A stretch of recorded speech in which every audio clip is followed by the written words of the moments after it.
Jaya Raja Madhava Kunja Vihari Gopi Jana Vallabha Girivardhari Jaya Gopi Jana Vallabha Girivardhari Yasoda Nandana Vrajajana Ranjana Yasoda Nandana Vrajajana Ranjana Yamuna Tiyara Banachari Yamuna Tiyara Banachari Jaya Raja Madhava Kunja Vihari Jaya Raja Madhava Kunja Vihari Gopi Jana Vallabha Girivardhari Jaya Gopi Jana Vallabha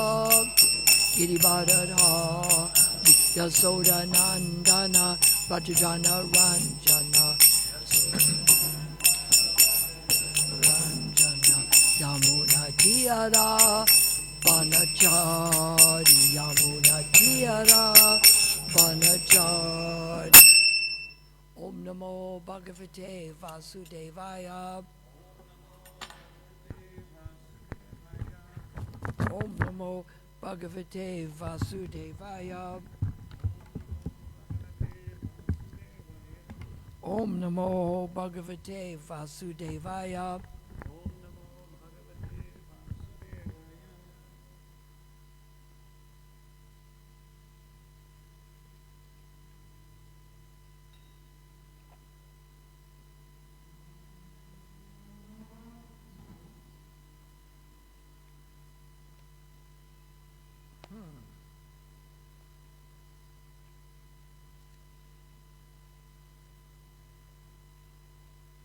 We read Marriage of Samba last week,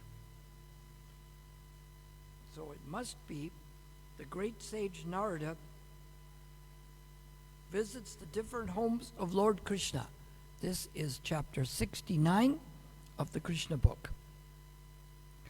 When the great sage Narada heard that Lord Krishna had married 16,000 wives after he had killed the demon Narakasura, sometimes called Bhaumasura.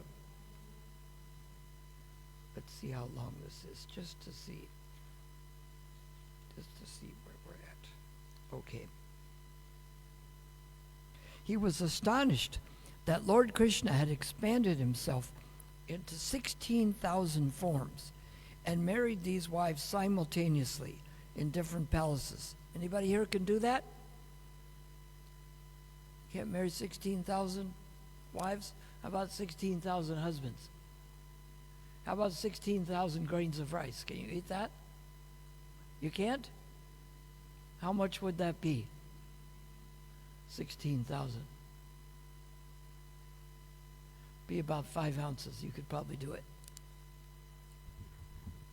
Being inquisitive as to how Krishna was managing his household affairs with so many wives, Narada, desiring to see these pastimes, set out to visit Krishna's different homes.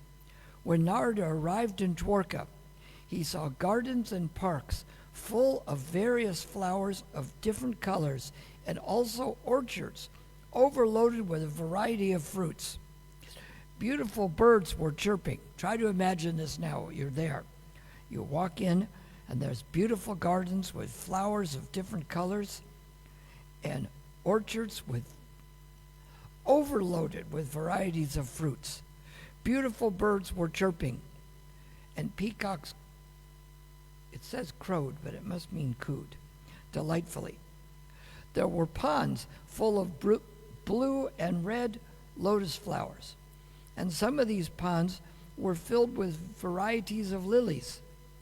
The lakes were full of nice swans and cranes, and the voices of these birds resounded everywhere. In the city there were as many as 900,000 great palaces, built of first-class marble, with gates and doors made of silver. The pillars of the houses and palaces were bedecked with jewels, such as touchstone, sapphire, and emerald. and the floors gave off a beautiful luster. The highways, lanes, streets, crossings, and marketplaces were all beautifully decorated. The whole city was full of residential homes, assembly houses, and temples, all of different architectural beauty.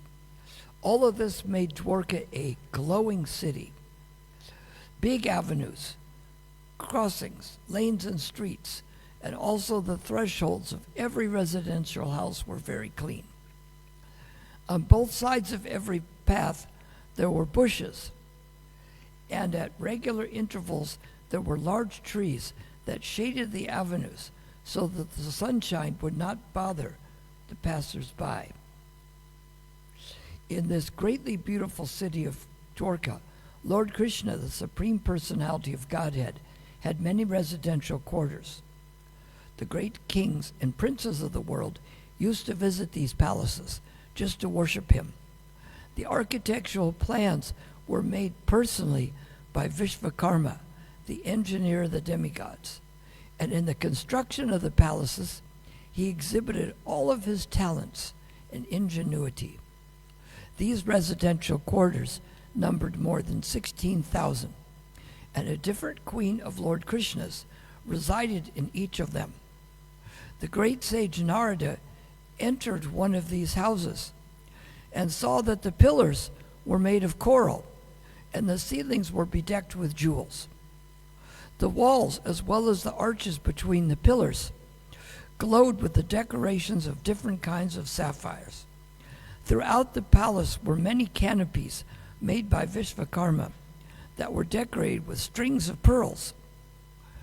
The chairs and other furniture were made of ivory and bedecked with gold and diamonds, and jeweled lamps dissipated the darkness within the palace. There was so much incense and fragrant gum burning that the scented fumes were coming out of the windows. The peacocks sitting on the steps became illusioned by the fumes, mistaking them for clouds, and began dancing jubilantly. There were many maidservants, all of whom were decorated with gold necklaces, bangles, and beautiful saris.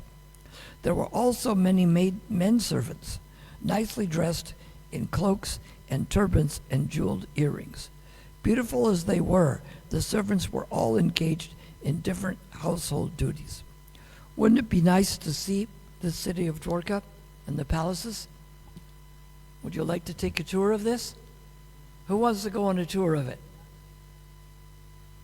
Is it possible? Where are these palaces now? Where are they? They're under the ocean. So is it possible to take a tour of it? Is it? It is. They're giving tours of it now by submarine. Someone said, will they show all 16,000? I said, I don't think it's that extensive of a tour. But they've located buildings there. Trouble is on the surface, the water is very rough, but if you're in the submarine, you go below the water. Just like when there's a tsunami, it sucks out and then it goes back, but the people who are scuba diving below, they didn't feel it. So the submarine goes on a tour of the city of Dwarka, which is underwater there. I don't know how much it costs, but it was supposed to start in October. But it is possible. But I don't know about seeing all of it. But it is there. Narada saw that Lord Krishna was sitting with Rukmini Devi, the mistress of that particular palace, who was holding the handle of a chamara whisk. Even though there were many thousands of maidservants, equally beautiful and qualified of the same age, Rukmini Devi personally was engaged in fanning Lord Krishna. Krishna is the Supreme Personality of Godhead, worshipped by Narada. Yet as soon as Krishna saw Narada enter the palace, he got down immediately from Rukmini's bedstead and stood up to honor him. Lord Krishna is the teacher of the whole world, and in order to instruct everyone how to respect a saintly person like Narada Muni, he bowed down, touching his helmet to the ground. Not only did Krishna bow down, But he also touched the feet of Narada, and with folded hands requested him to sit on his chair. Lord Krishna is the Supreme Personality, worshipped by all devotees. He is the most worshipful spiritual master of everyone. The Ganges water, which emanates from his feet, sanctifies the three worlds. All qualified brahmanas worship him, and therefore he is called Brahmanya Devaya. Brahmanya means one who fully possesses the Brahminical qualifications, which are said to be as follows: truthfulness, self-control, purity, mastery of the senses, simplicity, full knowledge by practical application, and engagement in devotional service. Lord Krishna possesses all these qualities, and he is worshipped by persons who themselves possess such qualities. There are thousands and millions of names of Lord Krishna. Vishnu Sahasranam, and all of them are given to him because of his transcendental qualities. Lord Krishna in Dwarka enjoyed the pastimes of a perfect human being. Therefore, when he washed the feet of the sage Narada and took the water on his head, Narada did not object, knowing well that the Lord did so to teach everyone how to respect saintly persons. Think of that. He's God, and he's taking the water from a living being and putting it on his head. The Supreme Personality of Godhead, Krishna, who is the original Narayan, an eternal friend of all living entities, thus worshiped the sage Narada according to Vedic regulative principles. Welcoming him with sweet nectarian words, he addressed Narada as Bhagavan, or one who is self-sufficient, possessing all knowledge, renunciation, strength, fame, beauty, and other similar opulences. He particularly asked Narada, "What can I do in your service?" Narada replied, "My dear Lord, what kind of behavior by your lordship? This kind of behavior by your lordship is not at all astonishing, for you are the Supreme Personality of Godhead and master of all species of living entities. You are the supreme friend of all living entities, and at the same time, you are the supreme chastiser of the miscreants and the envious. I know that your lordship has descended to this earth for the proper maintenance of the whole universe. Your appearance, therefore, is not forced by any other agency. By your sweet will only, you agree to appear and disappear. It is my great fortune that I have been able to see your lotus feet today. Anyone who becomes attached to your lotus feet is elevated to the supreme position of neutrality and is uncontaminated by the material modes of nature. My Lord, you are unlimited. There is no limit to your opulences. Great demigods like Lord Brahma and Lord Shiva are always busy placing you within their hearts and meditating upon you. The conditioned souls who have now been put into the blind well of material existence can get out of this eternal captivity only by accepting your lotus feet. Thus you are the only shelter of all conditioned souls. My dear Lord, you have very kindly asked what you can do for me. In answer to this, I simply request that I may not forget your lotus feet at any time. How's that sound for a good prayer? I request that I do not forget your lotus feet at any time. I do not care where I may be, but I pray that I constantly be allowed to remember your lotus feet. By asking this benediction from the Lord, the sage Narada showed the ideal prayer of all pure devotees. A pure devotee never asks for any kind of material or spiritual benediction from the Lord. His only prayer is that he may not forget the lotus feet of the Lord in any condition of life. Somebody thinks, yes, I love God because every time I need something, I pray to him. This isn't the prayer here, Bhakti means we don't ask something in return. It's like if they say, a friend in need is a friend indeed. Hey, I'm your best friend because every time I need money or a ride or help with something, I call you. But this isn't how we do bhakti. Bhakti means that we're not asking Krishna for anything. We just want to serve him and not forget him. A pure devotee does not care whether he is put into heaven or hell. He is satisfied anywhere, provided he can constantly remember the lotus feet of the Lord. Lord Chaitanya taught the same process of prayer in his Shikshashtaka, in which he clearly stated that all he wanted was devotional service, birth after birth. A pure devotee does not even want to stop the repetition of birth and death. To a pure devotee, it does not matter whether he has to take birth again in the various species of life. His only ambition is that he not forget the lotus feet of the Lord in any condition of life. That's a hard one. I know I'd like to get out of the material world and go back to be with Krishna. I don't relish the idea of more lives. After departing from the palace of Rukmini, Naradaji wanted to see further activities of Lord Krishna's internal potency, Yogamaya.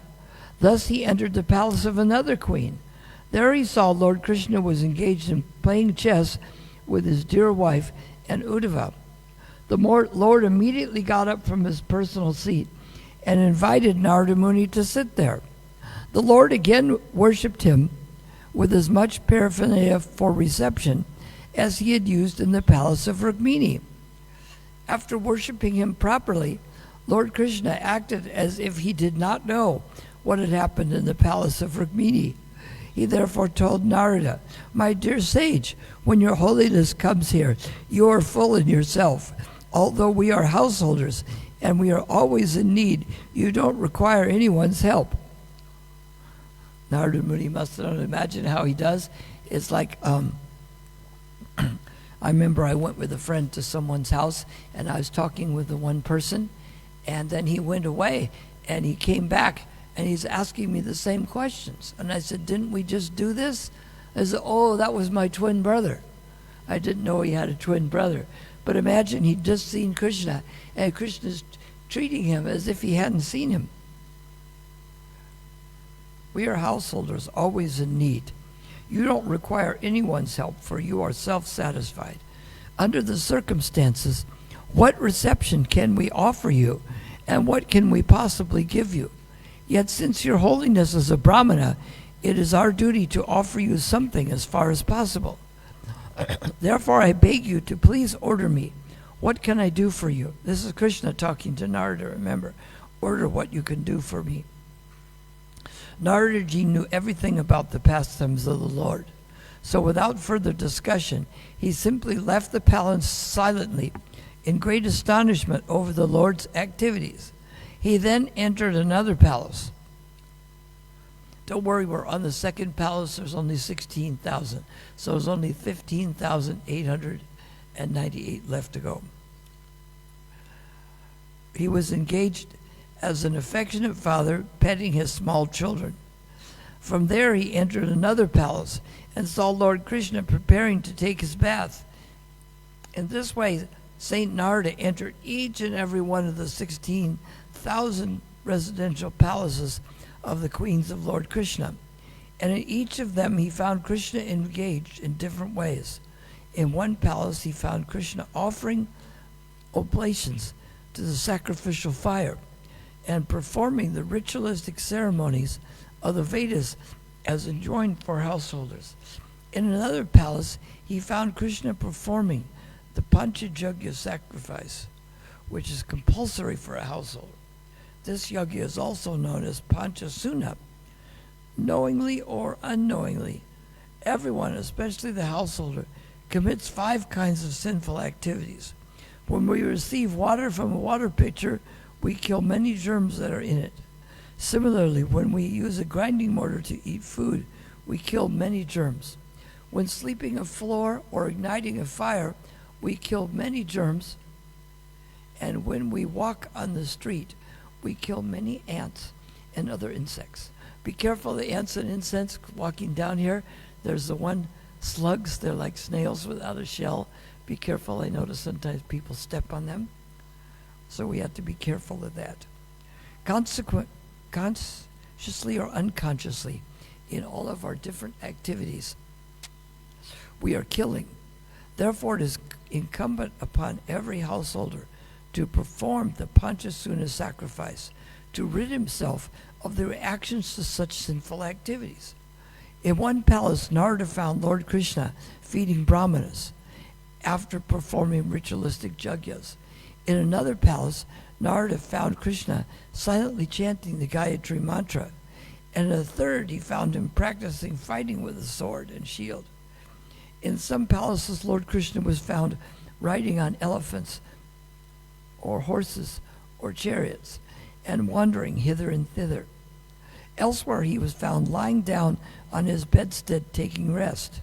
And somewhere else, he was found sitting in a chair, being praised by the prayers of different devotees. In some of the palaces, he was found consulting with ministers like Uddhava on important matters of business. In one palace, he was found surrounded by many young society girls, enjoying in a swimming pool. In another palace, he was found giving well-decorated cows in charity to the brahmanas. And in another palace, he was found hearing the narrations of the Puranas and of histories such as Mahabharata, which are supplementary scriptures for disseminating Vedic knowledge to common people by narrating important instances in the history of the universe. Somewhere Lord Krishna was found enjoying the company of a particular wife by exchanging joking words with her. Somewhere else he was found engaged with his wife in religious ritualistic functions. Since it is necessary for householders to increase their financial assets for various expenditures, Krishna was found somewhere engaged in matters of economic development. Somewhere else, he was found enjoying family life according to the regulative principles of Shastras. In one palace, he was found sitting in meditation as if he was concentrating his mind on the Supreme Personality of Godhead, who is beyond these material universes. Meditation, as recommended in the authorized scriptures, is meant for concentrating one's mind on the Supreme Personality of Godhead, Vishnu. Lord Krishna himself is the original Vishnu, but because he played the part of a human being, he taught us definitely by his personal behavior what is meant by meditation. Somewhere Lord Krishna was found satisfying elderly superiors by supplying them things they needed. Somewhere else Naradaji found that Lord Krishna was engaged in discussing topics of fighting, and somewhere else in making peace with enemies. Somewhere Lord Krishna was found discussing the ultimate auspicious activity for human society.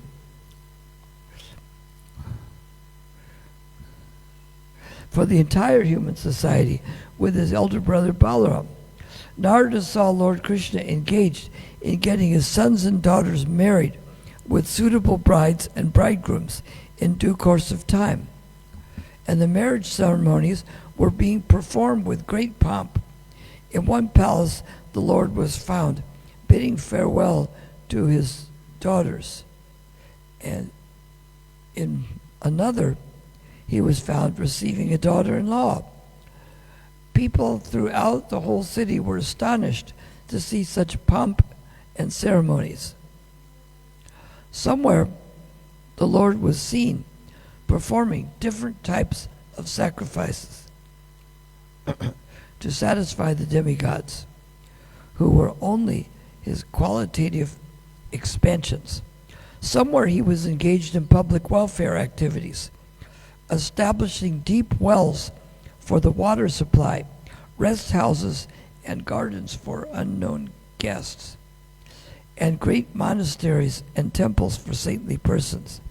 These are some of the duties enjoined in the Vedas for householders for fulfillment of their material desires. Somewhere Lord Krishna was found as a Kshatriya king, engaged in hunting animals in the forest and riding on a beautiful Sindhi horse. According to Vedic regulations, the Kshatriyas were allowed to kill prescribed animals on certain occasions, either to maintain peace in the forest or to offer the animals in a sacrificial fire.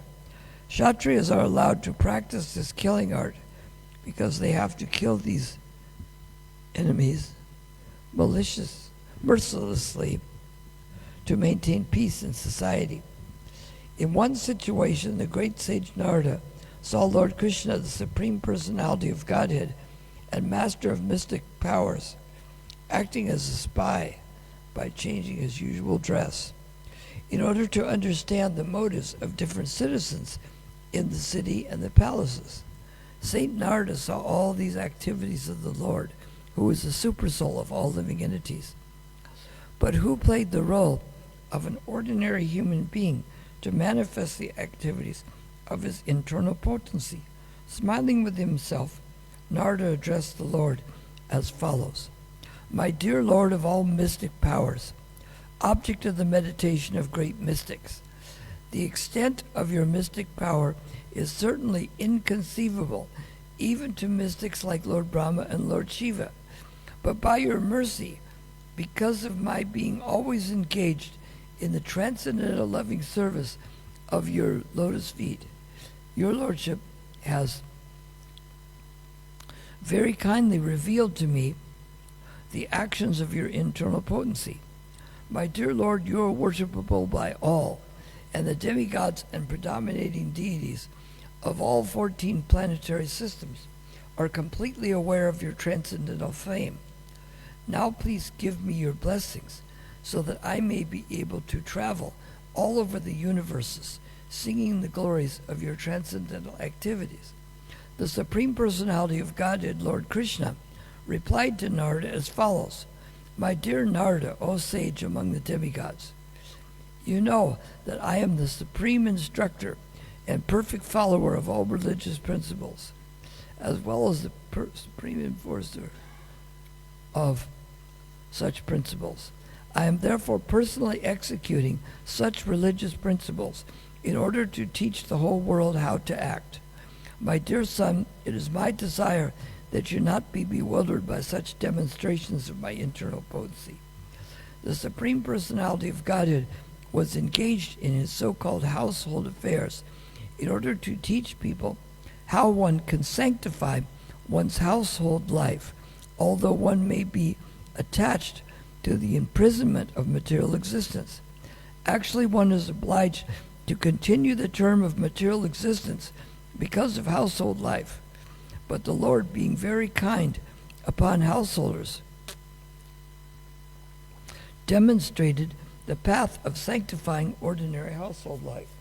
Because Krishna is the center of all activities, the life of a Krishna conscious householder is transcendental to Vedic instructions and is automatically sanctified. Thus Narada saw one single Krishna living in 16,000 palaces by his plenary expansions. Due to his inconceivable energy, he was visible in the palace of each and every individual queen. Lord Krishna has established power, and Narada's astonishment was boundless upon observing again and again the demonstration of Lord Krishna's internal potency. Lord Krishna behaved by his personal example as if he were very much attached to the four principles of life, namely religion, economic development, sense gratification, and liberation. These four principles of material existence are necessary for the spiritual advancement of human society. And although Lord Krishna has no need to do so, he exhibited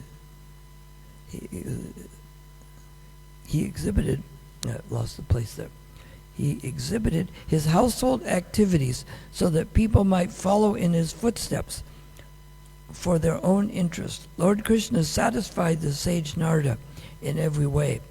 Narada was very much pleased by seeing the Lord's activities in Dwarka, and thus he departed.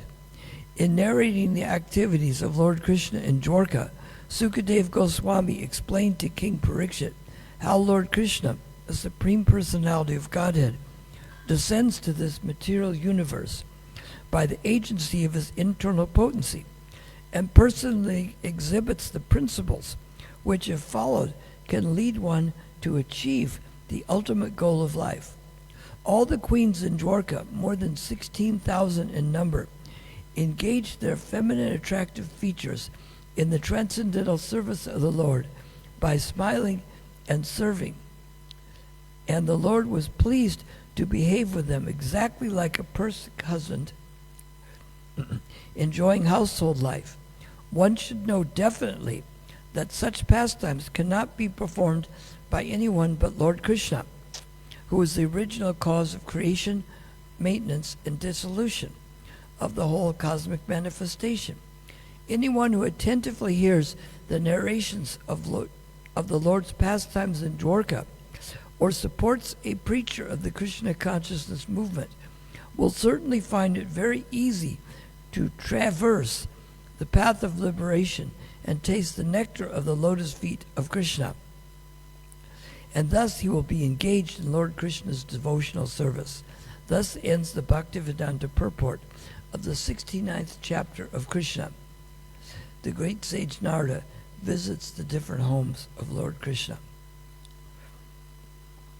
So we see that this is interesting, that he goes in a second palace, and Lord Krishna's also there. That seems to be difficult to do, right? Like if you went to knock on a door down here, and say Sukumari opened it, and then you shut it and you go to another door, and Sukumari's there again, and the third door again, would you be surprised? Or would you expect this? You wouldn't expect her to be in each and every one, right? And dressed differently and doing different things? There must be something different about us than Krishna that make his pastimes special. And one reason we can't understand them is because we're different than Krishna in certain ways. Hiranyakashipu wanted to be immortal, so he asked Brahma, make me immortal. Brahma says, I'm not immortal, I only get to live for 311 trillion years. That's about as close as we can get, right? But it's still temporary. It's a long, big bit of temporary, but it's still temporary. So Hiranyakashipu tricked Krishna because he thought of all the ways that no human being could kill him. He said, you can't kill me in the day or the night, and you can't kill me, because these are the contradictions. If it's day, it can't be night. If you're an animal, you can't be a human. If you're small, you can't be big. If you're inside, you can't be outside. As if it's day, it can't be night. So these are the laws of we can't break those. If you're a man, you can't be a beast. If you're a man, you can't be a woman. If you're old, you can't be young. If you're small, you can't be big. So these are the laws of contradiction that no man or beast can break.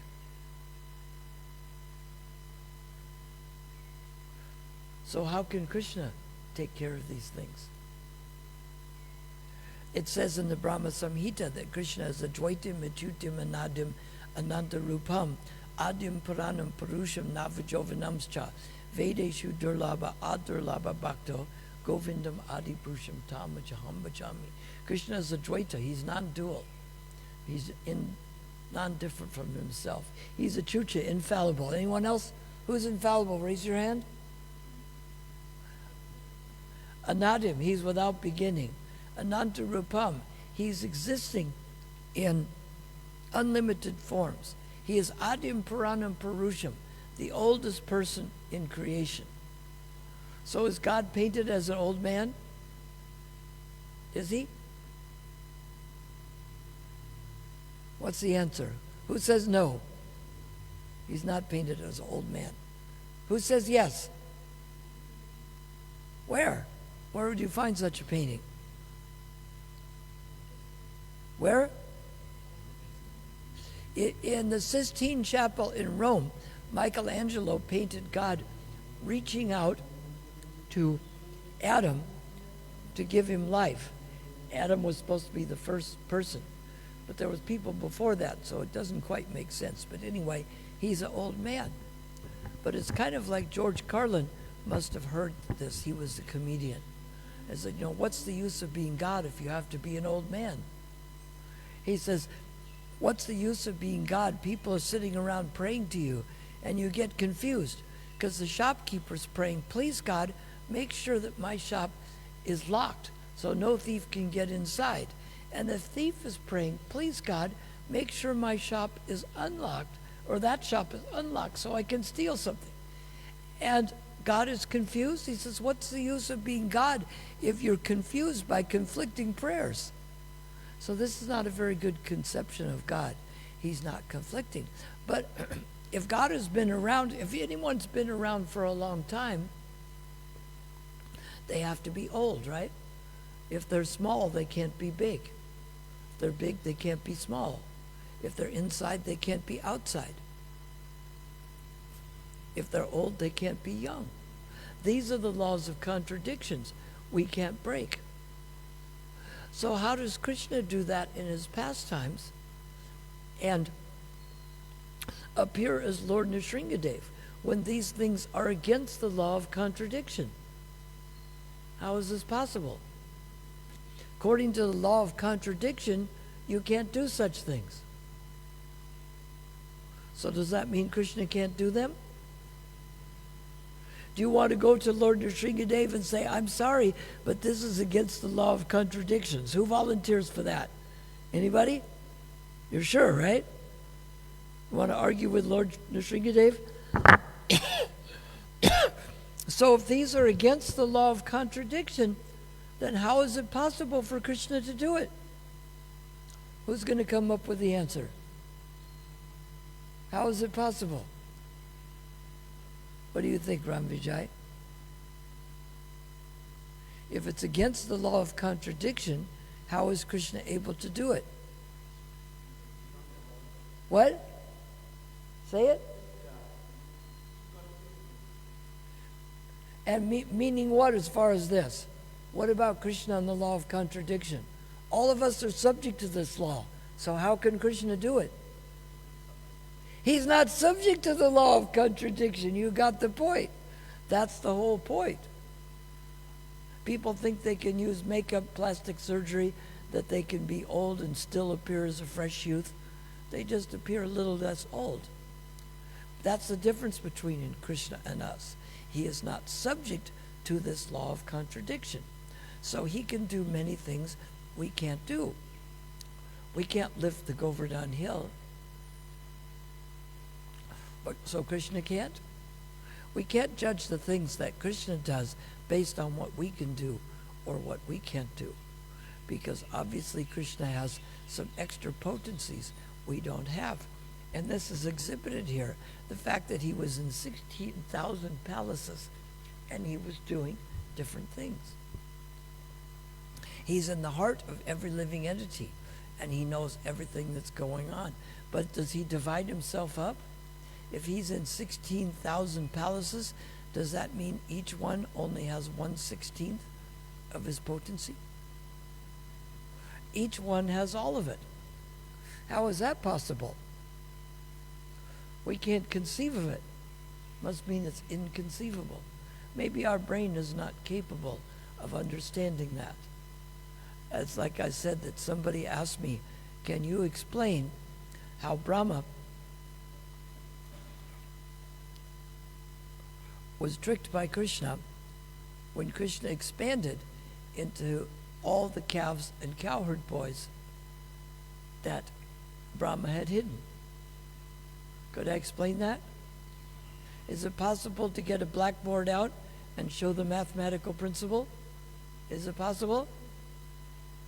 It is possible. It is, but not by us. They asked Albert Einstein, can you explain the theory of relativity? He said, yes, but not in such a way that you could understand it. So after Krishna had expanded into the cows and cowherd boys, he explained how he did it to one person. Who did he explain it to? Who knows? Who did he explain it to? It's the 13th chapter of Krishna book, the 13th chapter of Srimad Bhagavatam. Somebody noticed that something was going on with the calves and the cows, and Krishna explained it to this person. We say for us that that's beyond our pay grade, that we're not able to understand that. So who could Krishna explain it to?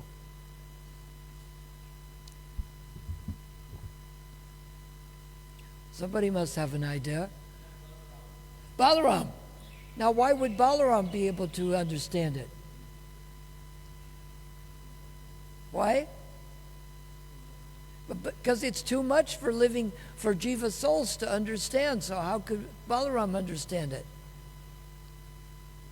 Because Balaram is not a jiva. He's an expansion of Krishna. So Krishna it is explainable. But not by me to you. It's explainable by Krishna to Balaram. And Balaram understood what was going on. So just because we can't conceive of something or explain it, can you explain how the cell phone works?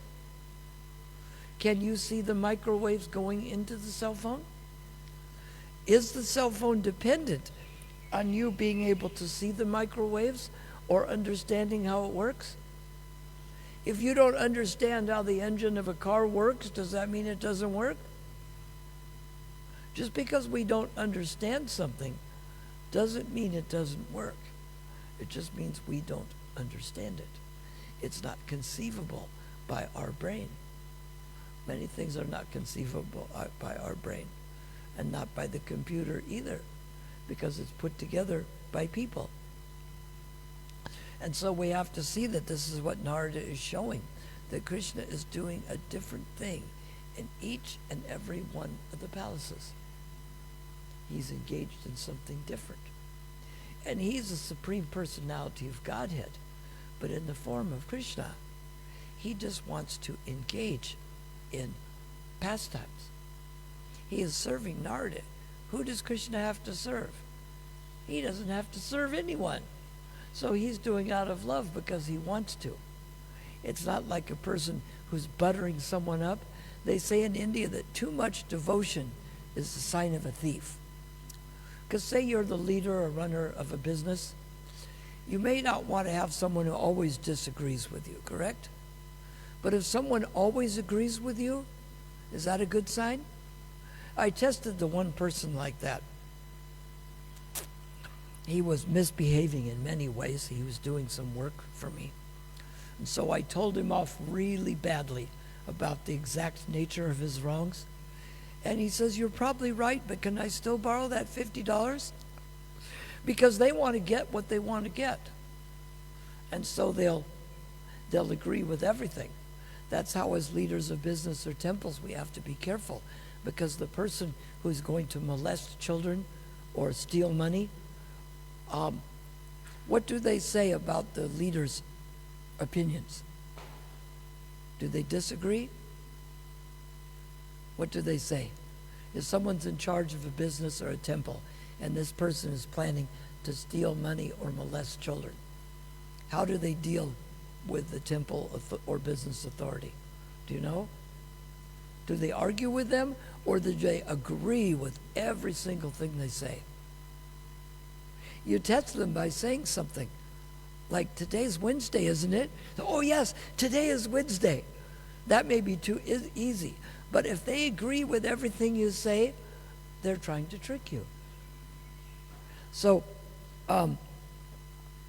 Lord Krishna's pastimes are beyond our ability to conceive. And we have to see he's doing something different in each and every place.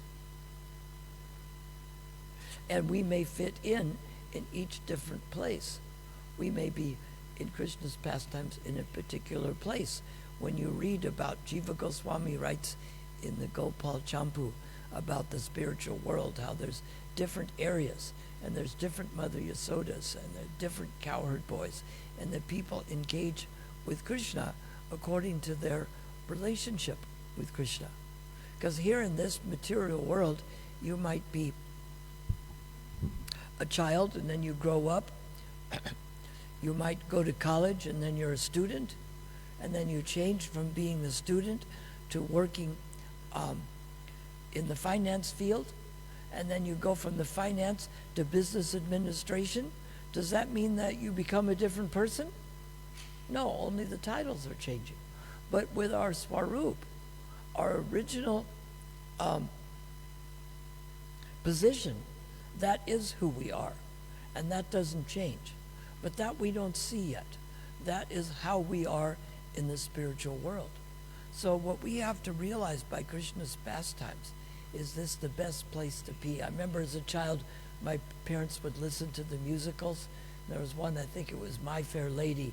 He is singing something about there's no place else that I would rather be. And that's the way we think about Krishna Loka. There's no place else we would rather be. Where do we want to be? In India, America, South Africa? We want to be in Krishna Loka with Krishna performing his pastimes. So we read about them, we serve Krishna, and we beg with mercy to be allowed to enter those pastimes. Any questions or comments? Anybody rather be somewhere else than Krishna's pastimes? We must have wanted it at one point. That's how we ended up here. Any questions on this? How many palaces were there? 16,000? And can we see some of these palaces? But how do we have to get there? Submarine. Does anybody investigate how much that costs? I don't think you get to see all 16,000 palaces. It says there was 900,000 buildings. I don't think the tour lasts that long. And maybe some of them are destroyed, but I've seen pictures of some of it intact. They dug up many things. But they don't like to think that society could have been more advanced in the past. They dug, there was a pyramids in Mexico, and there was one that was like 4,000 years old. There was one underneath that was 7,000 years old, and it was more advanced. And under that, 9,000 years old was even more advanced. Well, if things always get more advanced and things can't go backwards, then how could things in the past be more advanced? That's the theory. That's why they don't worry if they destroy the economy or destroy the environment, because things can't go backwards. They can only get better, correct? Is that correct? That's a theory. But let's go back in history. Let's not even go back to 9,000 years. Let's go from the time Lord Krishna was here up to about 1,000 years ago. When Lord Krishna was there, they had all over India, there were cities with running water.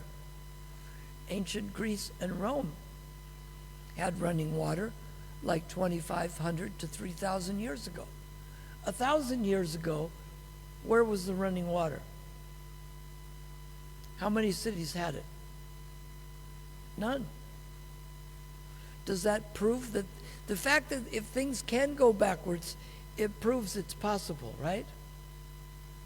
It's just like if the cyclone hits Mauritius, you can't say it's not possible, because if something happens, that's proof that it's possible. So they like to think things can't go backwards, but we see in the history from 5,000 years ago to 1,000 years ago, things had actually gone backwards. But it can't happen again, can it? What about the end of Kali Yuga?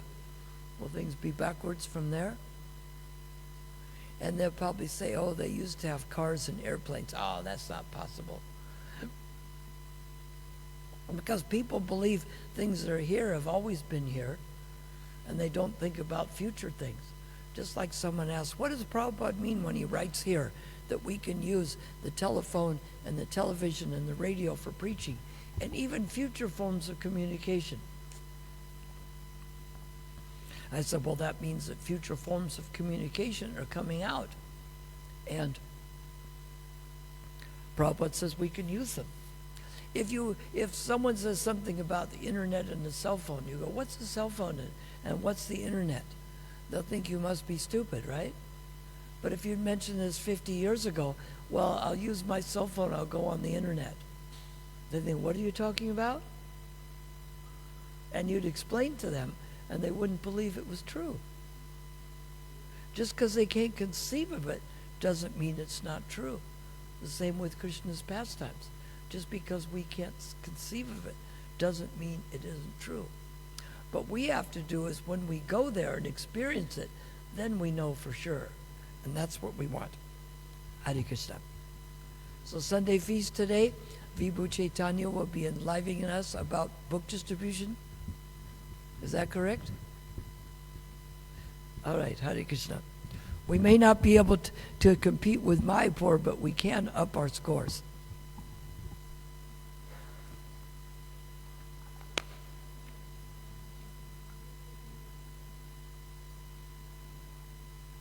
You're glad you attended this Krishna book reading because it's the last one we're doing this whole year. Isn't it? And you better come to the Sunday feast because that's the last one we're holding this year.